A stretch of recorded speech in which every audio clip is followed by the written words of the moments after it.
other one, you notice that 3 and you had another -3. But in this one, you don't have the same number. So you're going to have to make it the same number. So we either have to work with 3 and 2 or 13 and 12. Now think about it. How can I make these x's the same number? I have to multiply by another number to be able to make it the same. So what I'm going to do is I'm going to simply grab this one, and I'm going to grab this one as well, and I'm going to multiply the numbers times each other. Because if I say 3 times 2, that'll give me 6, and 2 times 3, that'll give me 6. So I'm going to multiply this one times 2, and I'm going to multiply this one times 3.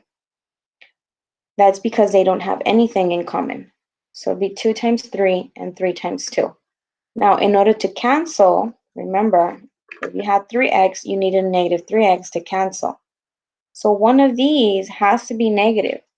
So what I'm going to do here is I'm going to grab one of them, whichever one, it doesn't matter, and I'm going to put a negative. So these are my new equations now.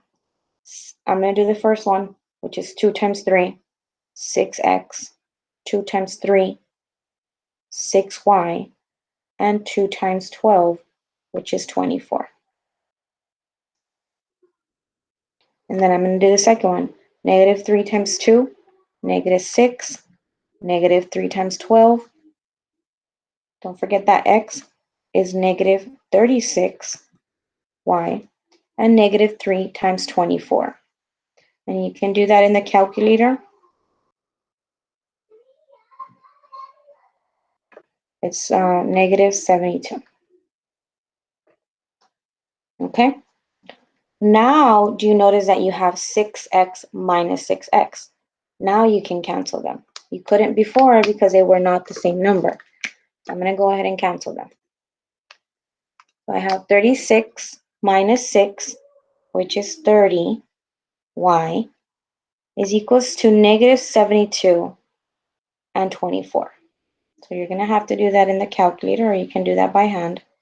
12 minus 4 is 8.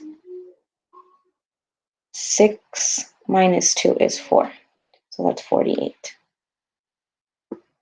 This is actually going to end up being a fraction, but it's okay. 48 divided by 30. You can simplify these by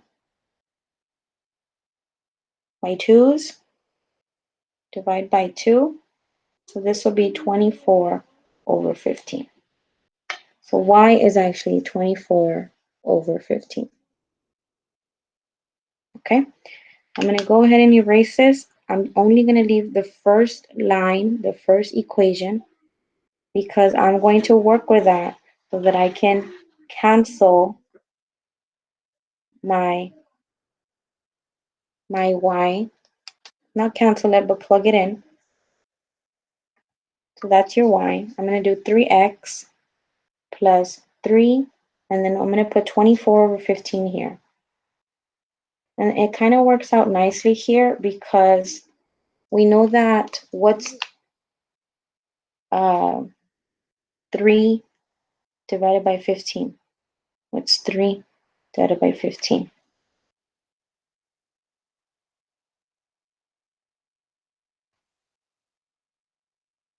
Five.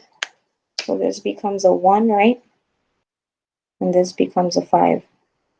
So now I have 3x plus 24 over 5 is equals to 12.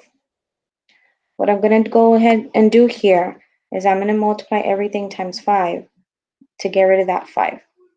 I don't want to work with fractions, so I'm going to get rid of it by saying, okay, this is 15. This is going to be 24 because the 5s are going to cancel. And this is going to be 60. And then you just solve this. Even if it gives you a fraction at the end, it's easier to solve this than kind of do the fraction over here. So 10 minus 4, that's 6. 5 minus 2, that's 3. And again, this is going to be a fraction. But don't worry about it. Leave it as a fraction. So x is 36 over 15. You can actually divide this by 3. So this will be 12 over 5. So you have your x and you have your y, which was 24 over 15. Remember that for both letters, for both equations, you need to solve for the x value and for the y value. Are you good so far? Yes. All right, I'm going to do another one.